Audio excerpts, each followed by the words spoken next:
All right. Thank you, everyone, so much for being here today. I have such an amazing amount of information to show you, so I am going to go at a pretty quick pace. So please don't feel like you need to, understand everything on every single slide as we're going. If you just want to hit the high points, you'll always have these slides to come back to in the future. So again, this is how to use a HuMap test to optimize detoxification and breast health. This is going to be our story outline today. We've got several chapters to go through, and as Geneva mentioned, we're going to be talking about breast health and breast cancer specifically. We'll talk about how urinary hormone metabolism can tie into that and help you to assess for risks. And then we'll look at a very specific patient case that was actually a case of mine. We'll do a dive into estrogen metabolism in all three phases, progesterone, also androgens, corticoids, and then other issues that we want to consider for breast health. We'll go through a really comprehensive treatment plan for this patient, and then we'll turn it over for Q&A. So breast problems are all listed here. I'm not going to go into detail about all of these things today. Really, I do want to focus on breast cancer specifically because I think you'll get the most clinical value out of that. So we definitely have uncontrollable risk factors that play into breast cancer risk. So certainly look over these next two slides and take that into consideration. You can just use this as a checklist every time you're sitting with a patient. What we will focus on mostly today are the controllable risk factors. So being sedentary or being overweight, especially as we go through menopause or after menopause. Higher endogenous estrogen levels. So remember, endogenous, body's naturally producing that. That increases the risk of breast cancer. And then androgens, that story gets to be a little bit tricky, and we'll talk about that. And then other controllable risk factors, taking hormones, and specifically it's the combination of an estrogen and a progestin that have been shown to increase breast cancer risk. Things like insulin growth factor 1, consuming alcohol, and night shift work are also things that potentially are controllable. So I wanted to point out this study specifically. I really like it because it's alluding to the fact that estrogen is kind of the Goldilocks hormone. We need it. It's absolutely valuable to the body, but we have to, in a way, tame it. It can become too elevated, and it can have some negative effects. So, there's that balance. With depletion, we see digestive issues, we see osteoporosis, Alzheimer's disease, and other disorders. But with high levels, we see things like PCOS, cancer, endometriosis, and autoimmune conditions. So we have to remember it's not either or, bad nor good, but it's really the balance of that. And then let's go into more detail about that, because this study tells us. And what I love about this study, this was from 2018, they actually came up with an estrogen-related lifestyle score. So it leads you to think about, it's maybe not just the estrogen that's the problem, it's it's the lifestyle factors that will lead to elevations in endogenous estrogen, maybe premenopausally, definitely postmenopausally, that are the issue. That's really what we want to get at. And I think that's an important differentiation to consider. We can't talk about estrogen without talking about all of the different subtypes. So we have to think clinically, even though we're maybe testing the endogenous or the exogenous supplementation when we're looking at serum or saliva or urinary testing, we have to also consider that there's other estrogen factors at play that are leading to a cumulative and total body burden that we need to consider for the patient in front of us. So phytoestrogens, very unlikely to be adding to that estrogenic load, but also something to take into consideration. And mostly the xenoestrogens. I think this is probably a very large part of the story. And, there are ways that we can control this, not entirely being in an environment that, basically is just full of xenoestrogens, but we have to think about that as a whole. This is a figure that outlines two different but complementary pathways that are together likely contributory to the carcinogenic potential of estrogen. So you can see on one side, we've got estrogen receptor stimulation. So this would be just, hey, how much estrogen is at the tissue site? How much is stimulating proliferation? But then we also have to consider estrogen metabolism. So is that being done in a healthy manner? And this is where that urinary hormone and metabolite testing comes into play. How much hormone do we have, but how is it being broken down? And can we improve any factors there that will help reduce breast cancer risk? So this is a schematic of the steroid metabolism in breast cancer tissue specifically. So that metabolism of estrogen can lead to genotoxic, mutagenic metabolites, and that can stimulate the tissue to grow and proliferate. So that can, lead to initiation, promotion, and progression of cancer. Okay. And you can see here we have androgens, which actually are shown to inhibit cancer growth, but we also have estrogen shown to stimulate cancer growth. So we'll talk a little bit more about this specific slide in detail once we get to especially the androgen section. An important point to make, and I just want to be very mindful that everyone is aware, this was way back in 2006 that the National Institutes of Health came out and said, hey, we really need to update the Women's Health Initiative study saying that we want to make it clear it was that we did not see an increased risk of breast cancer with the use of estrogen alone. So even in that case, they were using Premarin, so a conjugated equine estrogen, many, many different subtypes of very potent estrogen. Even with that one, they did not see an increase in breast cancer using that alone. It was when they combined it with progestin that they saw the increased risk. So this was a study looking at these urinary subtypes of metabolism and breast cancer. So they studied premenopausal women and found that an elevated 4-hydroxyestradiol, that's what you're seeing here, the higher that was, the higher the risk of breast cancer. Okay, so we'll come back around to this, but you do see specific studies pointing out very detailed metabolites and which ones potentially can be harmful and increase risk and which ones lower risk. This was a study that came out, it was actually posted just May of this year. Now, it hasn't been peer reviewed, so I want you to be cautious. Maybe don't take this, and run with it in clinical practice. Let's wait for the peer review. However, if this stands, this is a really big deal because it's telling us that with the study of 7 million women over the age of 65, they were looking at estrogen monotherapy. Okay, and they saw overall a 20% relative risk reduction in mortality, just risk of death declined.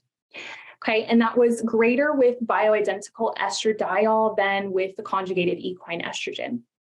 Okay, it also showed a significant reduction for all of the cancers that they studied in this case. So it was breast cancer, lung, endometrial, and colorectal.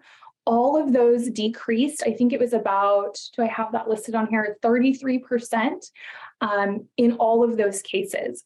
So really, when we get this study, and hopefully it goes through peer review and stands as it is, but this is good to point out because it's telling us any hesitation that we maybe previously had about hormone supplementation or estrogen supplementation postmenopausally. I mean, it goes away when we take a look at this and see that data. Pretty big news. Okay, this was a study looking at estrogen metabolites in postmenopausal women. And they saw, this kind of goes along with that past study I showed you. So more extensive of the 2-hydroxylation they had a lower risk of breast cancer. Okay, so we saw more 4-hydroxylation, higher risk of breast cancer. This one showing more 2-hydroxylation, lower risk.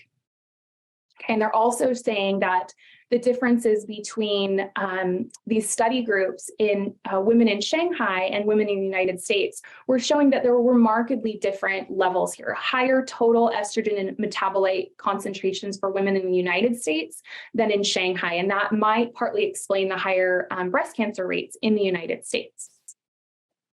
This was 3 prospective studies of a review study, so looking at studies using LCMS, and you may hear me say that again today, but that means liquid chromatography mass spectrometry. When you see the MS, that means tandem mass spectrometry, and that is the most up-to-date, most sensitive testing methods that we have. Really important because this testing method is much more sensitive than what was being used in the past. And that matters, and I'll talk more about that. But these studies that were using that have shown that the enhanced 2-hydroxylation of those parent estrogens, so estrone and estradiol, showed a reduced risk of postmenopausal breast cancer.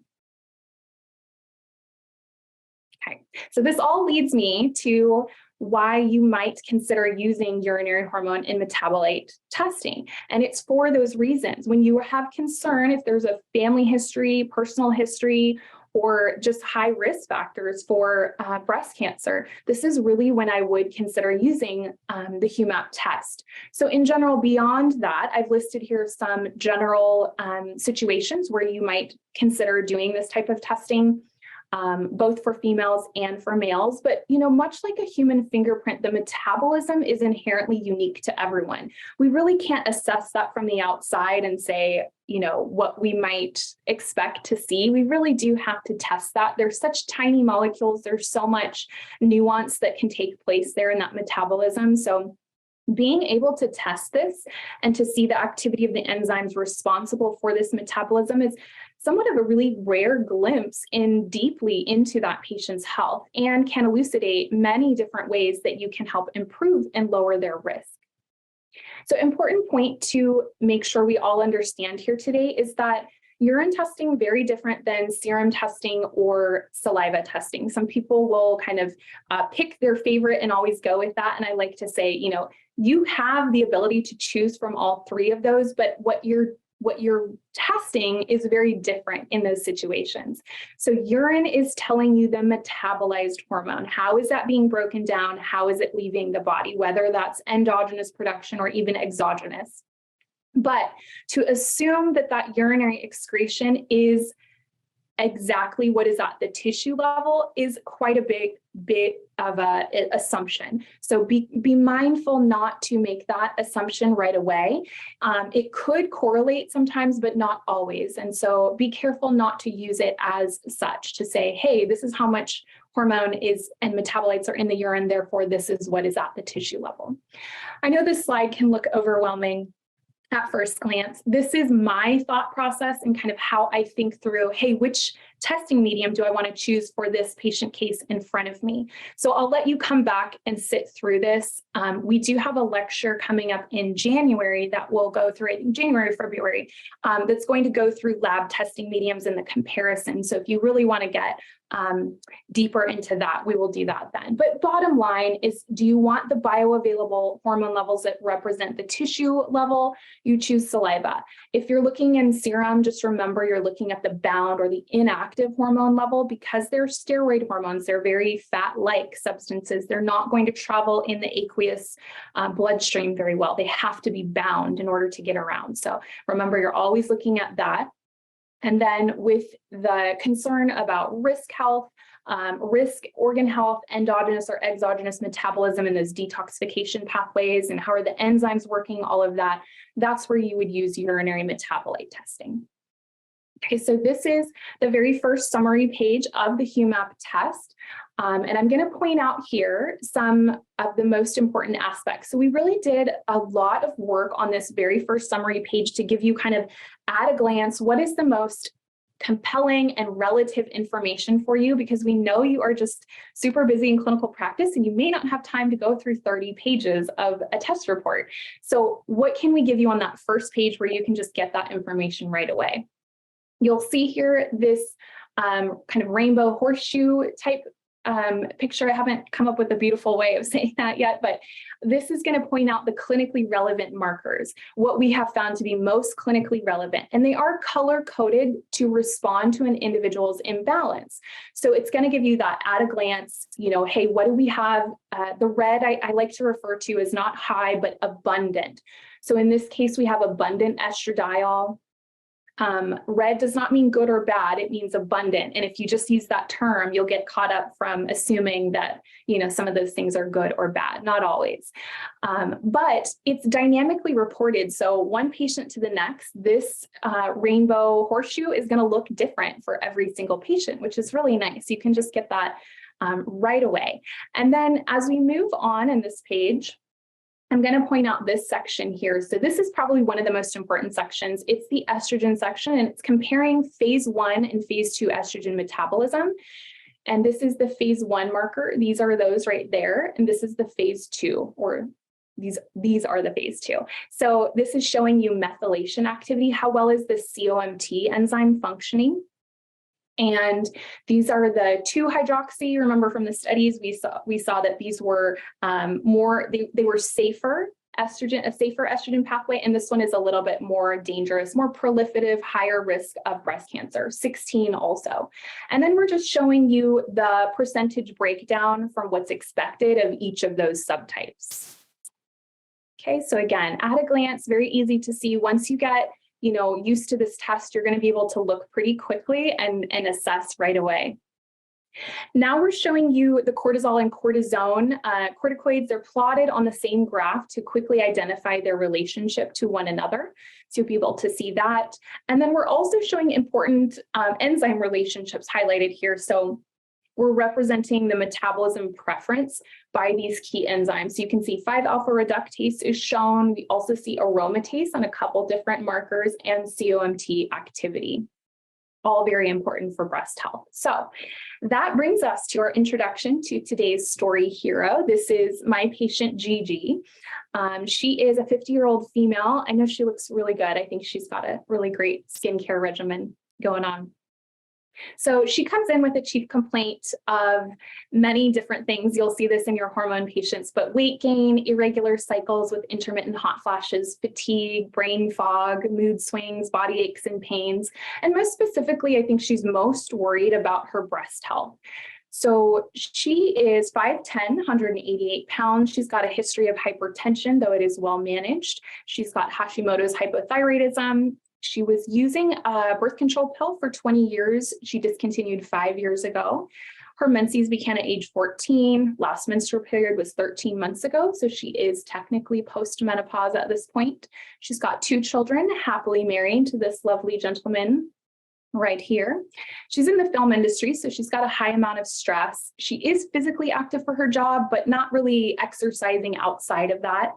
Trying to eat healthy, but really because of her schedule, she's relying on fast food 2 to 3 times per week, 10 drinks per week of alcohol just to manage the stress that she's under. She's a non-smoker, occasional night shift work due to that film schedule. Her mother was diagnosed with breast cancer at age 70, also has quite a bit of metabolic history on that side and her father's side. So review of systems shows us she's suffering with constipation, having a bowel movement every other day.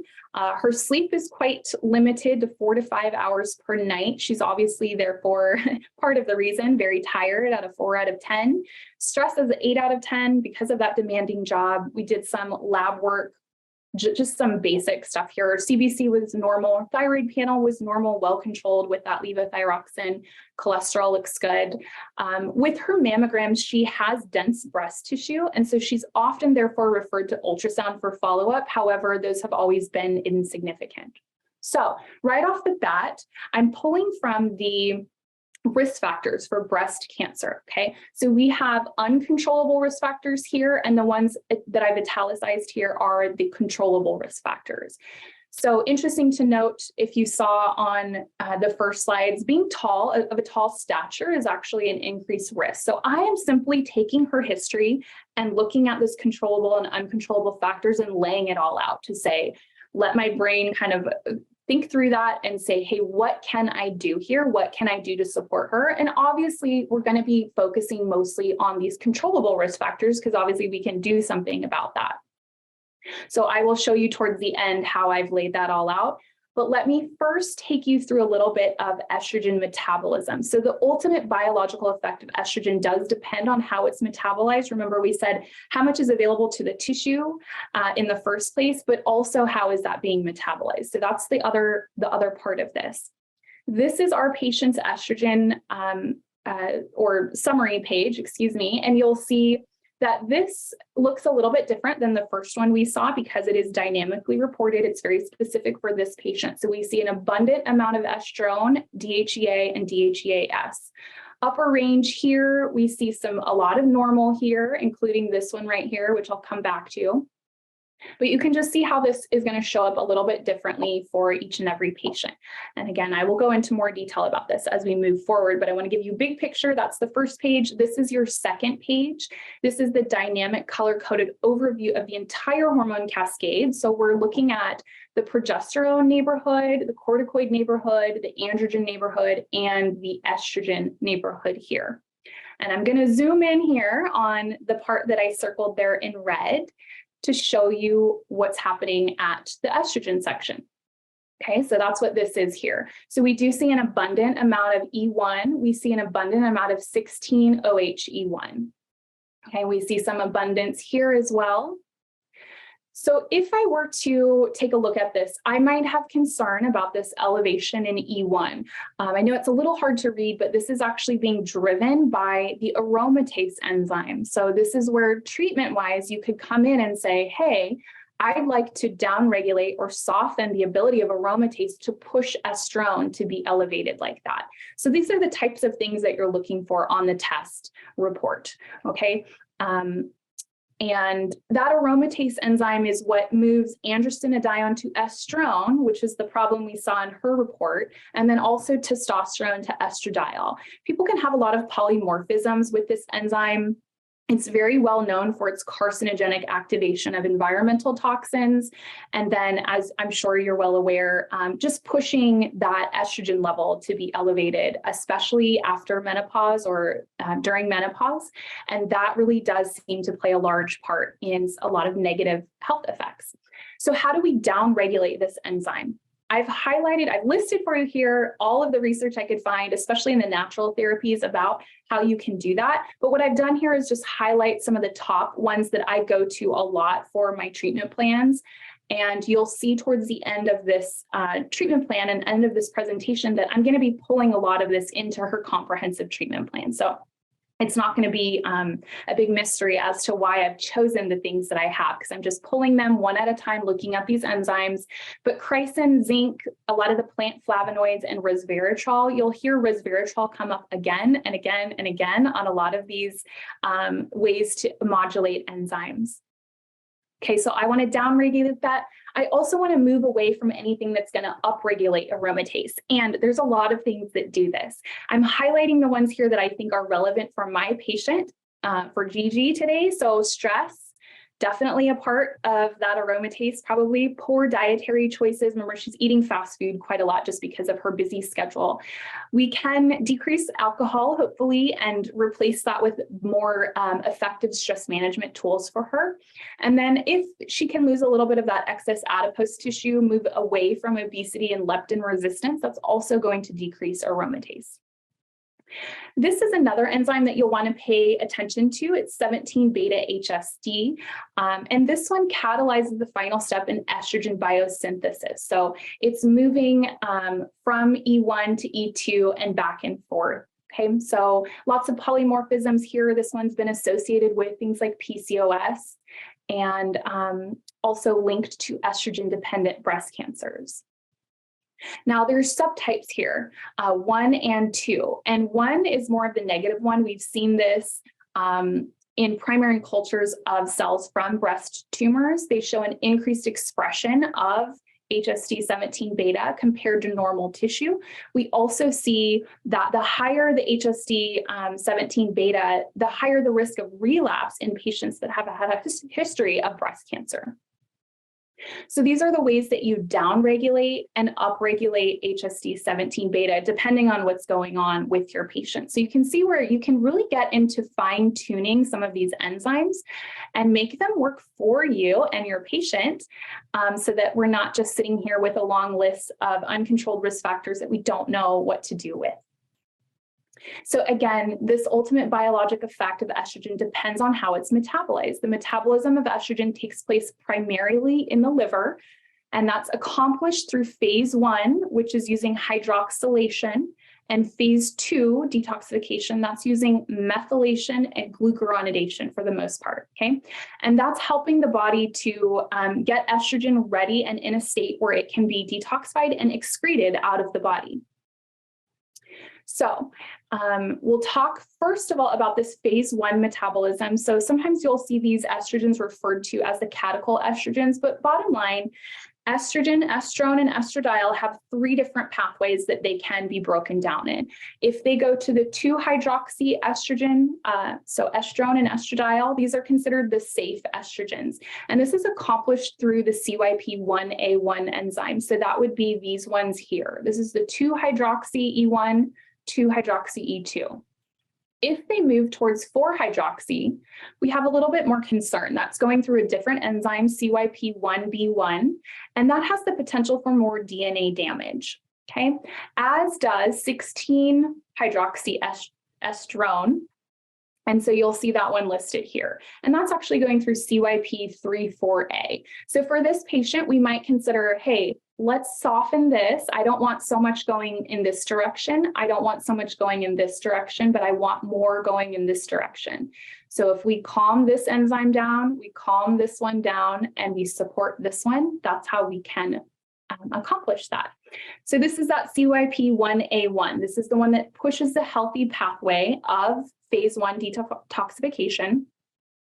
And I think the trick here is to remember that though we want mostly to push this, we want to be mindful that phase 2 is also working well, because you can push to phase 1 and the intermediates, if COMT isn't working and it's not moving to phase 2, you actually can have more toxic intermediates that can do more damage than the original substance. So remember, hormones are going through these detoxification pathways, but also environmental toxins. They're all going through the same thing. So you've heard of diindolylmethane, or DIM, as a treatment for optimizing estrogen metabolism. And that's because of studies like this one that show that diindolylmethane increases the 2-hydroxylation of estrogen urinary metabolites, and it's moving it towards that less estrogenic side. So this is why that is so popular, and you'll hear that over and over. This was a clinical trial looking at estrogen and flaxseed. So flax seeds are known for containing phytoestrogens. They took postmenopausal women and either have them use a placebo, 25 grams of soy flour, or flaxseed. Interestingly, I always point out that was delivered in a muffin. I don't know why they couldn't just give them 25 grams of ground flax, but regardless, we saw increased concentrations of 2-hydroxyestrone, so the safer one, and a movement away from 16-hydroxyestrone in the flaxseed group. Okay, so if you want less 16, you want more 2, think about flaxseed. Daily green tea intake, you'll also see that like across the board in cancer research, specifically breast cancer. This was a study of 119 premenopausal women.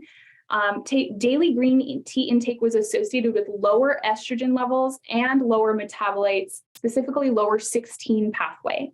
And for the postmenopausal women, we saw lower estrone and estradiol. So remember, our patient has elevated estrone in the urinary situation, also in the 16 pathway. Now, that was research on premenopausal women, but certainly green tea will be on our list of treatment considerations.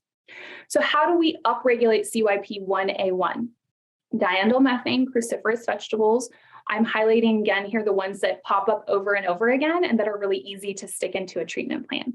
Rosemary and resveratrol. Remember I said resveratrol you're going to see come up over and over and over on all of these treatment plans, and then green and black tea, as we talked about. So these are compounds that have been found to downregulate this enzyme. You might be confused because you're seeing some, phthalates, some PCBs. Oh yeah, that makes sense that would kind of clog up detoxification. But why are we seeing some really actually amazing substances, grapefruit juice, berries, green tea extracts? How is that both upregulating and downregulating? You want to remember that you want both upregulation and downregulation. You want the body to have both options. There's an innate intelligence built into the body that cannot be replicated, greater than any medication out there. So imagine if the body is moving all of this toxicity to phase 1, through phase 1, And phase 2 is not working well. Say their COMT enzyme is just having, a bad time, and that's not working. You want the body to be able to have that ability to slow down, to push the brakes a little bit so that you don't end up with a ton of reactive oxygen intermediates, causing oxidative damage and increasing risk of disease in all types. So please allow, and don't be confused, it's not necessarily a linear pathway. Sometimes we call these biphasic modulators. So curcumin, you'll see, does this quite a bit. Also green tea. So it can both upregulate and downregulate. And you'll see here, there's actually a widely used herbal formula that was studied specifically in a trial, and they saw improvement in slowing down downregulating CYP1A1. And this is CYP1B1. It's taking estrogen down the 4-hydroxy pathway in general, not what we want from an estrogen perspective. Can be more prevalent in tumor tissues. Does have actually some beneficial components as well. But typically upregulating this would mean some negative things: estrogen dominance, diesel exhaust particles, leptin resistance, inflammation, insulin resistance will all do this. How do we downregulate it more importantly? The Apiaceae vegetable family, so carrots, celery, caraway, things like that, resveratrol, you see that come up again, lycopene, and some other flavonoids found in rooibos tea and celery. So again, I'm highlighting some of these that we'll pull out. And this is CYP3,4A. Remember, this is the one that's pulling towards the 16-OHE1. In our patient, it's elevated, so I want to downregulate CYP3,4A. And this is how we upregulate it. So I'll probably not choose these types of methods, things like St. John's wort, capsaicin, valerian, ginkgo. How we downregulate it, just a ton of polyphenols. If you have your patients eating more fruits and vegetables, it's taking care of so many of these enzymes automatically. It's just able to handle that on its own. Sometimes you might need to do a little bit of teaching so that your patients are really motivated for that. That may help a lot. But quercetin, chrysin, resveratrol, again, you see that come up, and sulforaphane. So just fruits and veggies, fruits and veggies, fruits and veggies. Okay. Phase 2. So this is where the toxins are in the next step broken down into water-soluble compounds so that they reduce the toxicity of those phase 1 intermediates. Remember, those are quite dangerous. We want to stabilize them and get them out of the body. And it's done through enzymes that you see listed here, including catechol-methyltransferase, which is COMT. So that COMT enzyme is accomplishing methylation. So here we go. Here is the picture of that. So we've already talked about our phase 1. Now we're moving on to phase 2. Is this enzyme functioning well? So this methylation, it's inactivating these catechol estrogens, increasing for excretion. These are these methoxy metabolites. So the catechol metabolites, unstable, methoxy metabolites, stable. They're able to leave the body safely. If it doesn't go through this process, it ends up oxidizing. So if you're not methylating, you're oxidizing. And the problem with that is that it leads to what are called the quinone and semiquinone formations of estrogen, which can be very reactive and cause DNA damage. So that is COMT, our friendly character of this entire story. Once that works its magic, we now have these methylated metabolites, both in 2-hydroxy and 4-hydroxy. So remember, even if you have a lot of 4-hydroxy, as long as it's being metabolized and methylated through COMT, you're in a lot better situation. Okay, so both of those things matter. But again, if COMT isn't functioning well, it leaves those catechol estrogens unmethylated so they can form the quinones and the semiquinones. It's a really great place there to assess risk for your patients. Figure 2 here is showing where the catechol estrogen methylation catalyzed by COMT methyltransferase and the estrogen semiquinone and quinone reaction with glutathione can occur. So hopefully these are working well. If they're not, they're forming semiquinones. Those can be stabilized with glutathione, or if they're not, the quinones, which can then damage DNA. This was a really interesting study I found suggesting that The reactive equine estrogen metabolites, so things coming from a conjugated equine estrogen, were contributing to breast cancer through the inhibition of that phase 2 COMT enzyme. So the study was saying that patients who are potentially heterozygous, even worst case homozygous for that polymorphic variant of COMT, who already had lower activity of that enzyme, could be at further increased risk when using hormone replacement that was coming from a conjugated equine estrogen. So it's kind of a double whammy to that COMT enzyme. And you now know how important that is for reducing oxidation and DNA damage because of that stabilization through the COMT enzyme specifically. Okay, so how do we support our very friendly character here? We obviously want to support this probably in all cases. Cruciferous vegetables, soy food, resveratrol, citrus, rooibos tea, and spices like rosemary and curcumin have been found to do this, as well as just direct cofactors and methyl donors like methionine, B12, B6, betaine, folate, and magnesium. So I'm sure you are well aware there are companies out there that will formulate combinations of these for you to help if you want a supplementation approach and you don't want to be giving, every single one of those. Certainly you can find combination support products. So we don't want to downregulate COMT, but this is how it happens. A high sucrose diet, leptin resistance. I'm just highlighting the things here that I feel like is probably most appropriate to the patient I had in front of me and the patient we've seen today. So I will be pulling in and trying to help support away from these items in order to help support COMT. All right, so now let's talk about phase 3. Sometimes you'll see this referred to as the elimination phase of this whole process. And this is basically getting those water-soluble toxins moved out of the liver cells, get them into the bile or the blood. Toxins moved into the blood are filtered through the kidneys and eliminated in the urine. Toxins that are moved into the bile are ultimately released into the digestive tract. The bile becomes then bound in the stools and excreted. So as you might guess, the success of this entire process is only as good as that elimination system. You certainly don't want to increase phase 1 detoxification, phase 2 isn't working well, or even if that isn't working well and the patient doesn't have good elimination and digestion, then all of those substances are just sitting there in the body. So I would always consider treating phase 3 first, if that's necessary, if that is not working well. 2 bowel movements, 1 to 2 per day. So do we need to work on hydration, maybe increasing soluble fiber, insoluble fiber, and then herbs to prevent or treat constipation as you see fit. I've listed some of the ones that I use there. Magnesium and movement, whatever is the case, right? So phase 3 first, then you probably want to go to phase 2 and then phase 1 so that you're not causing more problems than you mean to be doing. Now let's move on and talk a little bit about progesterone metabolism and breast health risk. So there is just, I will say overall, it's going to be really confusing for you if you go to the research to try to find this. Inconsistent evidence, okay?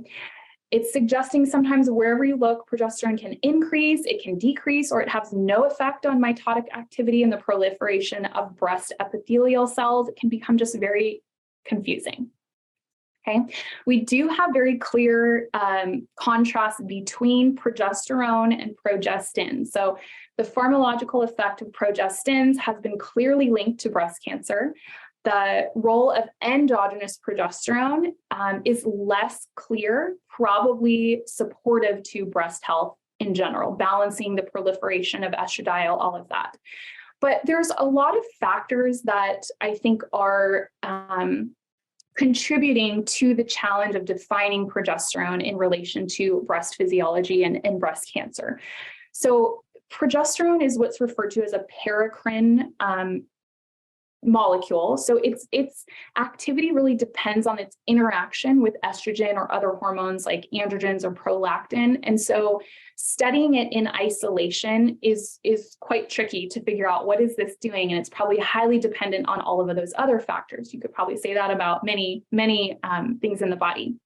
And then we have such a great variation in exposure levels during the menstrual cycle or pregnancy. There's just a vast variation. So if you're looking from one study to the next and they were not using, say, the same day of collection in the menstrual cycle or even harder, postmenopausally, there's so little progesterone. It's such a small molecule. It's very nonpolar. It's very hard to measure, first of all. And it just has such a large variation. The sensitivity of the assays, as I've alluded to with LCMS, LCMS has not been used for all of history. Before that, there were much less sensitive things being used that just they didn't have the ability to pick up progesterone like we do today. So again, when we're looking past all the studies, we have to think about that. What type of testing was used? Was this premenopausal? Was it postmenopausal? What medium were they looking at? And what degree in the menstrual cycle was being captured? We have limited data about the roles of progesterone metabolites, and just, again, difficulty in assessing that progesterone receptor and its isotypes. So just to say, there's a lot at play here, which makes it a little bit tricky to interpret when you're looking at that and wanting to have just a clear answer, okay? So more to come, I think, in the coming years, especially as we have LCMS being the standard. I think we're going to have a lot more sensitive data that will become more clear, okay? So what else did I want to say about this? Yeah, I think, so this was interesting. This was looking at women with the BRCA1 and 2 mutation having, I think this was a slide where I was trying to tell you that it was showing that it was actually blocking androgens. And androgens, we know, are anti-proliferative. And so just one connection there. This was a study looking at comparison of progesterone to progestin. So basically, we're comparing apples to oranges. If you go into the research, you will very commonly see progestin referred to as progesterone. Okay, and this is what it just really muddies the water. You also see the term progestogen, which is an umbrella term for both of those. My opinion, they really need to be studied totally separately from one another because they have such different outcomes and different risk factors. They do have some overlap, but we really get ourselves into trouble when we are linking them together, or we're calling a progestin progesterone, and we're trying to understand breast health risk. Okay, so in this study, the women using estrogen plus progestin were compared to estrogen plus progesterone. The progestin group had an increased risk of breast cancer, or increased incidence, and the progesterone combination group did not. So progestins were actually developed because we saw that when we gave orally delivered progesterone, it had very limited biological effects. It's very poorly absorbed, even in its micronized form. And so up to 90% of it is just metabolized through first pass, hepatic first pass, goes out in the stool and the urine. And for that reason, we had to come up with more potent progestational compounds. For anti-fertility reasons, this is where the progestins were developed. So now we have a variety of these progestins, not only for contraception, but also menopausal hormone therapy. They do work well to prevent endometrial hyperplasia and to lessen the risk of endometrial cancer in women who are treated with estrogen. But while progesterones do provide endometrial protection in the face of estrogen, they do not outperform progesterone from the research I have seen when adequate dosages and the correct route of administration are used with progesterone. Progestins increase the risk of breast cancer, Alzheimer's, birth defects, heart disease, mood disorders, making their long-term therapy really unwanted. So because breast cancer rates are far greater than endometrial cancer rates, using a therapy that's meant to protect the endometrium that subsequently increases breast health risk, in my opinion, is quite short-sighted. My preference is always going to be progesterone. This study is old now, but it's the Chang study. I'm sure you've seen this before. It's one of the most famous studies on kind of alluding to the anti-cancer benefits of progesterone. So what they saw was that topical progesterone reduced proliferation in benign breast lesions, that progesterone was tracked from topical application, and they saw it in the breast tissue, even when the serum levels didn't rise. So that's the really important point there, is that the serum levels didn't rise, yet it was seen in the breast cancer tissue. In past, we've always been looking in the serum and saying, hey, we don't see an increased rise in progesterone, therefore it's not being absorbed systemically, therefore transdermal progesterone is not working. Progesterone is closest to cholesterol in the hormone cascade. It is the most lipophilic, hydrophobic, it's scared of water. It doesn't float around well in that aqueous blood substance, okay? So it's the most likely to attach most strongly to red blood cell membranes, things like sex hormone binding globulin. Other hormones will too, but progesterone does that most readily. So when you apply it topically, it's going to the tissues, but it's not showing in the serum, does not mean that it's not being absorbed systemically. You're just not seeing it in the serum levels. This happens with testosterone and estradiol too, but estradiol to a much lower degree. It's much lower on that steroid hormone cascade. It's more polar, it's less non-polar, less afraid of water, and so it's going to be less tightly bound to those red blood cells, if that makes sense. Okay, so bottom line is I think there's a lot of opposing research finding and continued controversy of progestogens, as well as oral versus transdermal progesterone for things like endometrial protection, which I think then ties back into breast health risk because a lot of times they're being used to protect the endometrium, but then we're increasing breast risk. So not all studies, again, are differentiating between progesterone and progestins. They are challenging to study progesterone because they're paracrine mechanisms. They depend on each other for their existence and their activity. And then we have this lack of understanding of that unique transdermal progesterone activity. Okay, and then not a lot of studies are adequate in looking at the amount of progesterone that was being used, supplementing during different lengths of the cycle, testing on different cycle lengths, using older testing methodologies, not LCMS. We used to use radioimmunoassay. It's just not sensitive enough, okay? Many studies will oftentimes compare progesterone when they're using excessive estradiol doses, much larger than what we would ever use in clinical practice.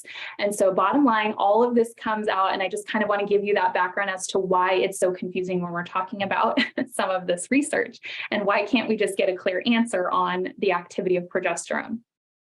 This is a 2020 study. They looked at normal breast tissue and the conversion of progesterone to pregnine metabolites. That usually exceeds or predominates the conversion of progesterone to the pregnane metabolites. The opposite seems to be true in breast cancer tissue. So more pregnanes, less pregnines. So to me, this is ultimately a story about 5-alpha reductase and its inhibition of progesterone metabolism. So I'm going to show you this here. I know it's a little small, but these are the 5-alpha pregnanediol and 5-beta. So not all labs are going to differentiate between 5-alpha and 5-beta. They call it just pregnanediol, but we do have both these separated out. And one reason why I think that's important is because we want there to be a beta preference. So 5-beta reductase is what's leading to 5-beta pregnanediol that you see here in yellow. I want more of that than I want of this 5-alpha because this is a pregnane. Okay, and this is what we saw, higher levels of these metabolites in breast cancer tissue. And you can see this 5-alpha pregnane actually leads to allopregnenolone. We all think of allopregnenolone as the greatest thing ever. Oh, it's calming, it reduces anxiety, helps women with sleep. Yes, that's all true, but I argue some of these studies that are coming out, we're starting to say, oh, you know, it's great, but more is not necessarily better when we're talking about breast health risk. So this is where we also see some studies alluding to the fact that higher and higher doses of oral progesterone, which are pushing that allopregnenolone pathway, the 5-alpha reductase one, really can potentially be increasing breast risk. So again, when pregnane metabolites are greater than pregnines, we see this potential increased risk of breast cancer. Specifically, it's noted greater than 200 milligrams each day seems to really increase that risk. Okay, this was a study looking, I just wanted to point this out, it's kind of a side note here, but adds to our conversation here. They were looking at progesterone's protective ability at the eye for people that had retinitis pigmentosa and potentially some other eye diseases as well. But what they did was notice that, hey, if we deliver progesterone orally, I mean, most of it just becomes ineffective because it's excreted out. Whatever's left at the tissue, maybe that's being absorbed. Is it getting to the eye? Not very much of it, and we need more of it. So they basically just went to a topical eye drop for progesterone. and limited the amount that had to be administered, right? They didn't have to go to those massive 400, greater than 200 milligram oral doses. They were able to get enough progesterone to the eye itself and saw that's when there was a therapeutic effect and a lot of benefit. And so they're looking at this further, but just one other thing to think about and why oral progesterone, I think sometimes is just, it's quite limiting in what we can do with it because of that excessive metabolism. So estrogen can stimulate, and I've said this a little bit in the beginning, that androgens have an inhibitory effect in both normal and breast cancer tissues cells. And this is what I was mentioning before, that BRCA1 protein binds to the androgen receptor, suggesting that it can blunt androgen effects. So blunting the protective androgens that can inhibit mammary cell proliferation. So if we are concerned about elevated androgens, we also probably want to be thinking about downregulating 5-alpha reductase. So this matters for the corticoids and for some of the androgens here. So I've highlighted where you'll see 5-alpha reductase pop up, but these are ways that you can do that. For the patient I had in front of me, I really wasn't concerned about 5-alpha reductase in particular because her androgens and her corticoid metabolites seem to be pretty good.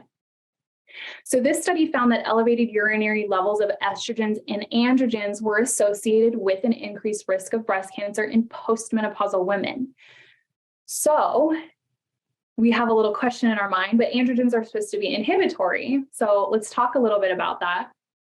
We do want to keep in mind just for androgens in general, we're watching that 5-alpha reductase, but we're also watching the HSD beta, 17 beta, because that's moving androstenedione to testosterone. Okay, so we don't want elevations there. This is back to that slide I showed you earlier where androgens inhibit growth, but estrogens stimulate it.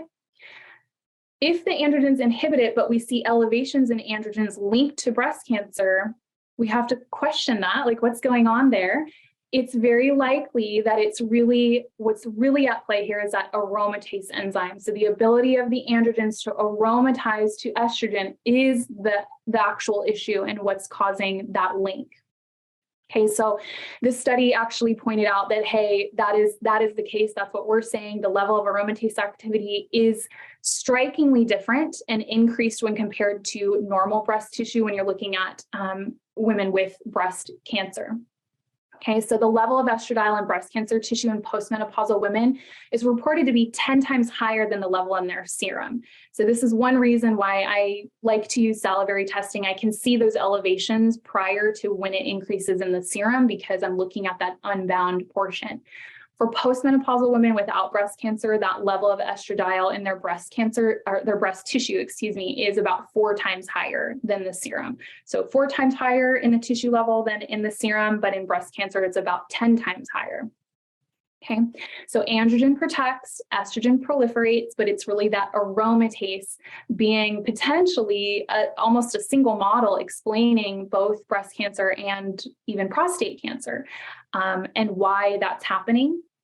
It's not, and again, then I'll go back to even say further, maybe it's not even the estrogen itself, but it's the reason why that estrogen is being elevated. And that's all of those factors that lead to aromatase being more, having more activity, which goes back to all of those lifestyle factors. So this study showed urinary testosterone and androstenedione. Those are the androgens that increase risk. And if we look at that, those, interestingly, are the 2 androgens that aromatize, that move into estradiol. So again, in my patient's case, I thought these androgens and their metabolites looked really good, so I don't have a whole lot of work to do here. You can go to this page directly and look at the androsterone to etiocholanolone. That's another way to assess 5-alpha reductase activity, because remember, it's happening in a few different areas here in the testosterone neighborhood. If you wanted to downregulate 5-alpha reductase, I know we already talked about this, but I'm showing it to you here because you'll see it in the corticoids and also the progesterone section. So testosterone, progesterone, and corticoids, you're kind of manipulating those metabolites anytime you're modulating 5-alpha reductase. We talked about how to downregulate aromatase. We already have this plan in place for this patient because of her elevated estrone, but it's also going to show up potentially for you here. Chrysin, zinc, the flavonoids, resveratrol, those are all things that I would commonly choose. If you want to downregulate 17 beta HSD, this is what's moving androstenedione to testosterone, and also some of these other factors here, etiochalanolone to the 5 beta AD. So licorice, which you want to avoid if there's hypertension going on, but licorice and quercetin have been shown to do that. This patient had elevated DHEAS, you might have noticed. So this is regulated by the SALT enzymes, and so you want to downregulate potentially. Licorice and quercetin will do that. Downregulating CYP17A1 to lower DHEA if that's more of the issue that they're having. I've listed those for you there. So you should be able to just kind of go back through these slides, pick whichever pattern you're seeing, and choose the enzyme accordingly, whichever one you want to modulate. Okay. So we're getting towards the meaty stuff. This is the corticoid metabolism. I will say there is very little published data on corticoid metabolism. This test is really on the forefront of discovery. So companies like Doctors Data need to collect all of this information and look for patterns along with you. We're doing this with you. You are doing cutting edge work.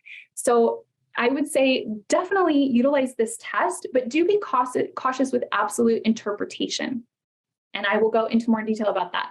Okay, so what we can say certainly is that stress increases breast cancer risk. That is not arguable.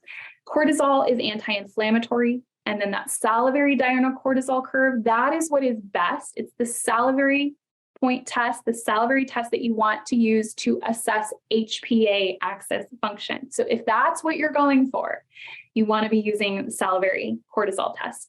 The urinary test is free cortisol and cortisone, may be more reflective of issues that are outside of the HPA axis. So things like metabolic disorders, insulin resistance, obesity, inflammation, maybe hypothyroidism. Okay. It is normal to see twice as much cortisone as cortisol in urine testing. That's normal. We saw that on this patient. But if you see high cortisol and cortisol metabolites, then you want to focus on that potential cause. Is that inflammation? Do we think it's obesity, hypothyroidism? Not necessarily the HPA axis. If you're concerned about that, you want to reflex and do salivary cortisol testing to understand that. Totally fair. But please think about those differently for now. So we certainly know that flatter salivary cortisol slopes are and have been connected in research to breast cancer. So those depleted states, night shift work, we also see have been linked to breast cancer. And I just want to point this out to you because I think what's good to remember is that even without specific testing, sometimes you can still help support the HPA axis. If you're concerned about your patient's stress and that whole interplay of the hypothalamic pituitary adrenal axis, you can still do so many things. You want to think about their circadian rhythm and their sleep, and when are they eating, when are they not eating? What is their inflammatory signals? What's going on there? What is their glycemic regulation? What is happening there? That is contributory towards this whole stress state. And then this is the part we normally think about, the perceived stress, the anticipatory stress. So you can certainly start to look at these things. And I know a lot of people I talk to, they're trying to use the urinary testing to directly interpret the HPA axis situation for their patients. And I will say it's not the way to directly do that. However, you can still utilize all of those aspects and still support them if you're concerned about that. Now, the benefits to urinary cortisol, we are measuring free cortisol and free cortisone in the urine. You can see things potentially reflective of, say, intense exercise or coffee consumption, hypoglycemia. They might lead to spikes in cortisol that you're not actually capturing on saliva, because with saliva, you're doing 4 points during the day. With urine, you're getting almost like a pooled amount that's been sitting in the bladder since the last void. So you're getting, somewhat more of what might be more like a 24-hour. The downside is that you're missing maybe that midday cortisol with this pattern of collection. Might be possible to catch a pooled midday on that first dinner collection if they didn't void in between, but that would be just things to keep in mind. Okay, so again, we are looking for more cortisone than cortisol. That's what we see here. This is what we'd expect. If you saw more cortisol, you might then be saying, okay, is hypothyroidism going on? Do we need more metabolic regulation? Do we need, is hypoglycemia happening? Some type of inflammatory process. Okay, that's when we would be going to look at that. And in this case, her cortisol and these metabolites look nice and calm to me. I don't see any abundance there. But remember, if you do see abundance, that diindolylmethane study I mentioned for optimizing estrogen, that's going to improve the 2-hydroxylation of estrogen, but they also saw that it lowered urinary cortisol levels, diindolylmethane. So that would be another thing to consider. I found one study from 2021 on urinary androgen and glucocorticoid metabolites showing an association with an increased risk of breast cancer. So they found that a doubling in androgens was associated with breast cancer risk.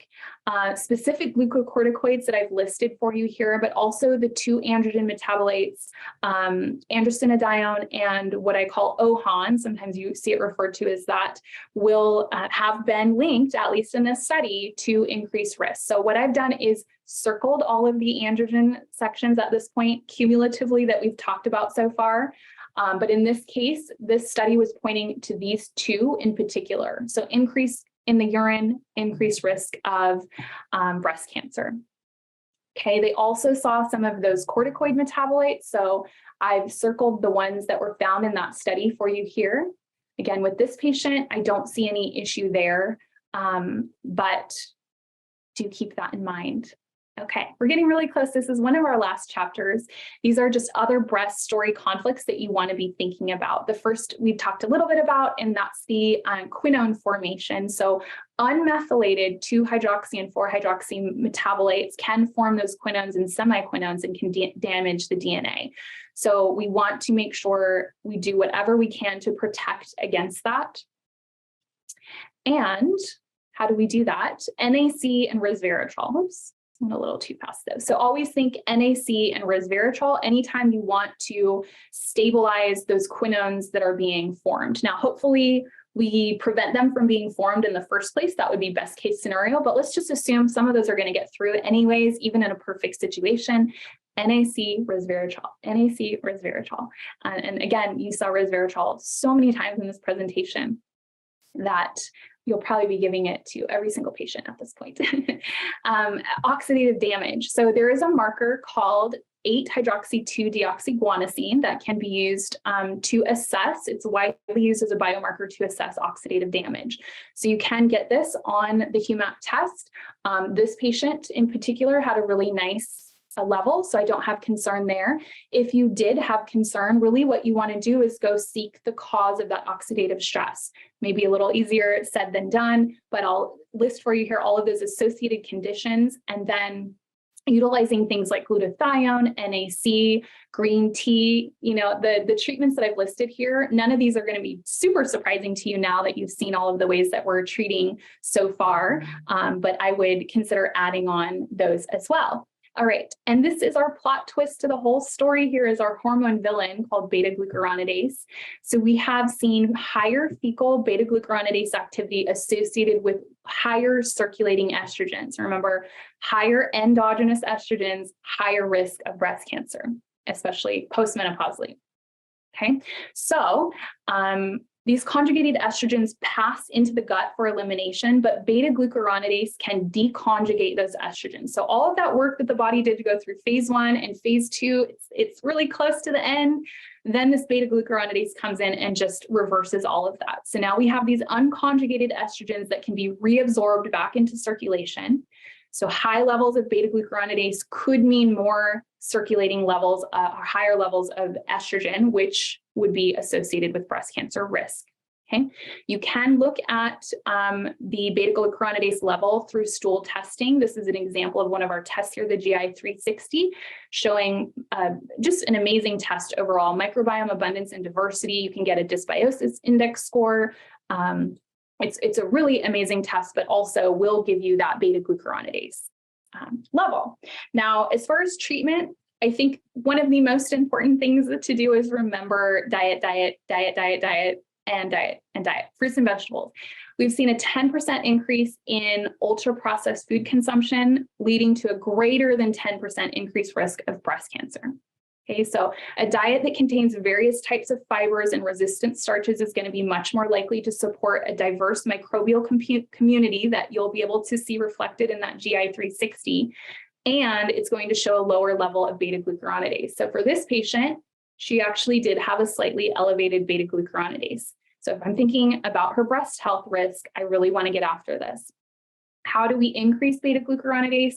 By eating fast food and processed foods, low fruits and vegetables, alcohol, antibiotics, constipation, very likely. How are we going to decrease that? By doing all of the opposite, increasing fiber in the diet, fruits and vegetables, improving digestion and elimination. And then specifically, if you want a cherry on top, calcium D-glucarate has been shown to do that. Okay, we are almost towards the very end. So let's talk about how we tie all of this together now that we have all of this information. So remember, this is Gigi's breast story conflict. These were her uncontrollable factors increasing her breast risk. And then these were the controllable ones, the ones that we can do something about. So when I utilize testing on her, I'm noting right away this elevated estrone that has been linked to breast cancer. The elevation in 4-hydroxyestrone to 2-hydroxy, so meaning she has more 4 than she does 2. We don't like that. I've also pointed out too much of the 16, too much of the 4-OH, not enough 2-OH. I'd rather it going in this position. And then a lot of arrows should be pointing here, like 10 arrows. She's not methylating well at all. So not only does she have more 4 than I would like, but she's also not methylating that. That puts her in a pretty dangerous situation. Happy to see this oxidative marker here. Happy to see she's preferentiating cortisone. Her 5-alpha reductase activity looks nice and low. She's actually preferentiating the 5-beta, which is what we want. Aromatase activity is fine in this regard, but we do see quite a bit going on here. Remember, her high, this is what's leading to the elevated estrone level. And then COMT not working well at all. This is why we see low activity in that methylation, meaning these catechol estrogens are not moving towards their methoxy metabolites. All right, so as far as just general health, I'm going to encourage her, if we can drop maybe 7 pounds by increasing fruits and vegetables and adding in a little bit of resistance exercise, improving her sleep quality and quantity, having a stress management place, avoiding night shift work as much as possible, and reducing alcohol intake, reducing her processed food intake.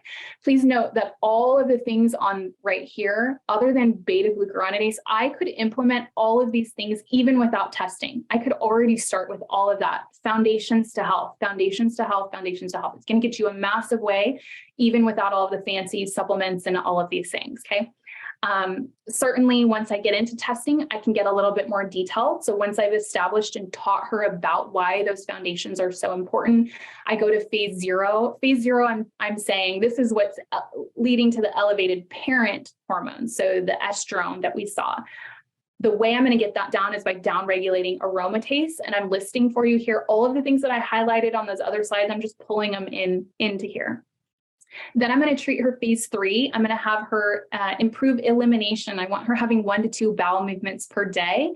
I'm also probably improving the microbiome here with soluble fiber and movement. Then I'm moving on to phase 2. I want to upregulate COMT. Okay. Phase 1, I want to downregulate that CYP1B1, downregulate her CYP3,4A, that's going to lower the 16-hydroxy, that's going to lower the 4-hydroxy, and then I'm going to upregulate CYP1A1, that's going to increase 2-hydroxy. So safer estrogen, moving away from the less safe ones. And you can see, again, resveratrol pops up in all of these places. And then as far as just overall protective NAC and resveratrol to manage those estrogen quinones, anything that slips through. And even glutathione as well. Okay, so that's addressing all of the estrogen. Her progesterone I was quite happy with, so I'm really not going to be doing a lot of movement here. But if we did see, if say in the future you wanted to give this patient oral progesterone, totally fine. I would keep an eye on this enzyme pathway here, because again, more pregnanes, more than pregnenes, we see an increased risk of breast cancer. I certainly wouldn't use a dose higher than 200 milligrams orally. And then as far as her androgen metabolism, we do have a 5-beta reductase preference, which is great. I'm happy to see that. So we don't need to modulate a lot here, but certainly you have the tools now if your patient does need that. Again, we see more cortisone. I like that. We don't see a lot of elevations here. Remember, some of those elevations were linked to breast cancer. So there's not a whole lot here that I need to mess with. Okay. So now you're probably at the place where this is resonating a lot with you. It was Nicholas Butler that reminds us that an expert is one who knows more and more about less and less until he knows absolutely everything about nothing. So sometimes when we get into these really detailed tests and we go down these rabbit holes, we can feel like this, like, what is going on? What am I even doing here? What does this all mean? The HuMap test is a very detailed dive. What I would caution you to do is to not get too linear with this, not get too lost in the details. Really lean on that first summary page. And always go back to something like this. I use this therapeutic order. If you want to use something slightly different than this, we can do so much by just simply starting here with the breath, hydration, nutrition, all of these things before we jump to nutraceuticals, pharmaceuticals, or even surgery. So if I use this plan, remember, I'm just taking a step back and looking big picture. I'm looking at her breath, her hydration. Look how much I can accomplish with nutrition alone and improving sleep. And then moving on to improving her movement, her stress management. And I'm not even getting to the nutraceuticals, these cherries on top, as I like to call them, until kind of the very end with diindolylmethane, resveratrol, NAC, maybe calcium D-glucarate, things like that. Complementary tests that you can think about when you're doing HuMap if you feel like you need more detailed information. General blood tests certainly would be helpful, especially thyroid panels if you're thinking that hypothyroidism is at play. But other DDI tests would be that GI 360 that I showed you. You can get that beta-glucuronidase level. Salivary hormone profile. So if you're interested in, hey, what is the hormone level at the tissue site? That's what you would look at. Or you want to know the HPA axis, that's a diurnal cortisol panel through saliva. You can look at melatonin in the saliva. You can look at urinary neurotransmitters, which are really nice because the patient can actually not even collect a full other sample. The lab can pull this from the very same sample, so it makes it quite easy. We also offer red blood cell glutathione and plasma methylation profiles. So here are our take-home points. It's our very last slide today. We want to back up and look at the big picture. The gut health and proper elimination, very key to any case involving hormone metabolism. So sometimes you really need to treat in reverse order. Phase 3, then 2, then 1. Then you want to back up after you've implemented all of that, reassess the area of concern. In this patient's case, it was the estrogen and the metabolites, right? After 3 months of treatment. I don't necessarily need to go back and look at her androgens or her progesterone level, okay? So please don't forget to take that step back, look at the big picture, because that combined with a HuMap interpretation can lead to very beautiful story endings. Thank you so much, everyone, for sticking with me through that, and I will turn it over for Q&A.